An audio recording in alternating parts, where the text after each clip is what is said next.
All right, CJ Wilson with the Roll Up Network here with former FSU legend Bryant McFadden. So Bryant, it's summer camp. Well, not summer camp technically. We're in the summer trenches, workouts, things like that.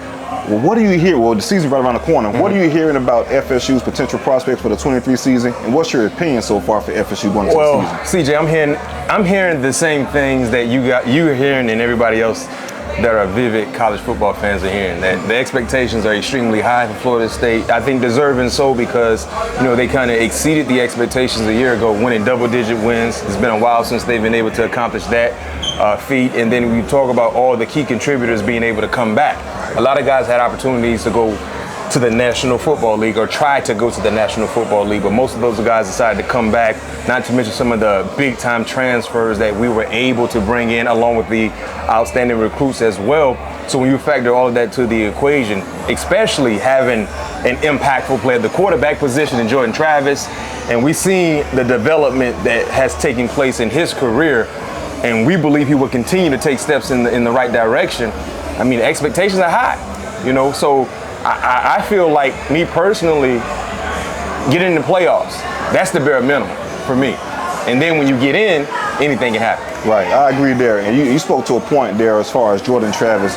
We know nowadays you have a lead quarterback, you have a chance at it, right? Yep. And to hear Coach Norvell say that Jordan Travis was one of the most improved players in the spring, coming from the season he had in 23, that says a lot in regards to his development. I know he caught a lot of people on guard last year, but Coach Norvell and the staff wasn't too surprised. But yeah, to have a quarterback like him under the center is very big for FSU. Let's talk about the receivers they brought in. Yeah. So we have Johnny Wilson coming back, and then we got lucky in the spring transfer portal. You don't have a player, Keon Coleman's potential that usually transfers that late in the game.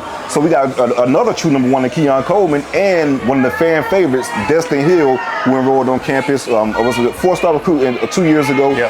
Finally got to campus at FSU. Been hearing a lot of good things about him. So let's talk about the progression of Jordan Travis in regards to him being an elite quarterback and the weapons we have around him now from the 22 season to the 23 season. I don't think there's another quarterback in college football currently that has improved as much as Jordan Travis.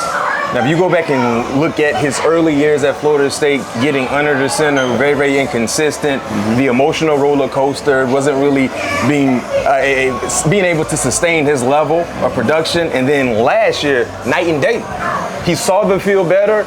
He was confident in the throws that he was making. Big time playmaker with his athleticism. That has never been a question with Jordan Travis, but just his leadership skills is something that I think was one of the more improved elements of his game. And then when you factor all the pass catches, I mean, 6'7", Johnny Wilson, who I believe is going to be a much improved player as well, because we know he came down in the clutch with a lot of big time receptions, but he missed a lot of easy gimmies as well. Consistency. So I think he's going to hit that consistent stride. Then you talk about Keon Coleman, he's a guy who's going to play on Sunday. He's a Sunday player. Then if you want to throw in the tight end Jaheim Bell from South Carolina, he's like the Deebo Samuel of our offense. He can line up anywhere on the football field and give you numbers.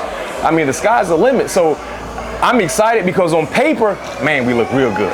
But of course, you got to stay healthy. You got to put that paper display on the field for the field display. But when you factor all of that in the equation along with Jordan Travis, man, why not? Why not? Why not, right? So let's talk about the season real quick. The first 4 games are pretty pivotal for FSU. We had the season opener against LSU.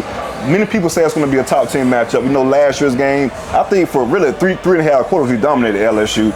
That second half, the second half in the fourth quarter, correct, is when we let the foot off the gas a little bit. But they're improved. They bring back that quarterback in Jaden Daniels as well, some transfers, and a really good freshman on the defensive side of the ball. So we have LSU to open up the season. And then the 4th game of the year, that's the game, right? That team we haven't been able to beat in a long time in the ACC, Clemson, and pretty much has been in the ACC it's been FSU and Clemson for the top dogs.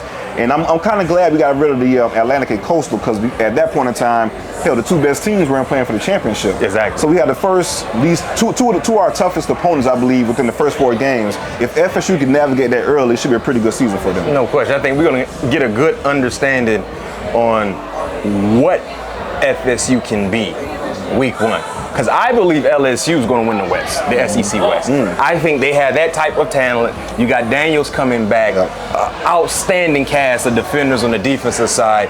They've never had an issue with talent on the offensive side. So they're going to be one of the best teams in the country. We get a chance to showcase what we can do against LSU week 1 on a national stage, similar to what we saw last year. We found a way to win that ball game.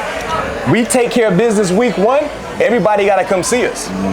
Everybody got to come see us. If we take care of business week 1, just stay dialed in and stay focused. The rest will be history. Because what people forget about Clemson a year ago, Clemson dominated us for basically 3 quarters.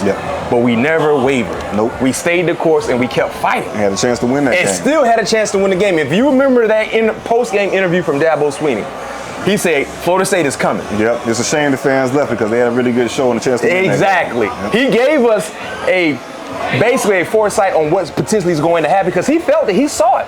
The talent, it wasn't a big difference in talent. We was missing some guys because Fabian didn't play that ball game. Jared Verse wasn't healthy. But we still competed. Robert Scott wasn't healthy either. Exactly.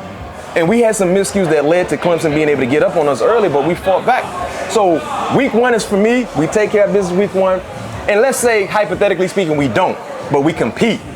We still got a shot. Oh yeah, most definitely. Because when you look at the ACC, it's been Clemson's division for quite some time. Even though they didn't take care of the business last year, it's been their division for quite some time. So why not? Why not? So I'm excited.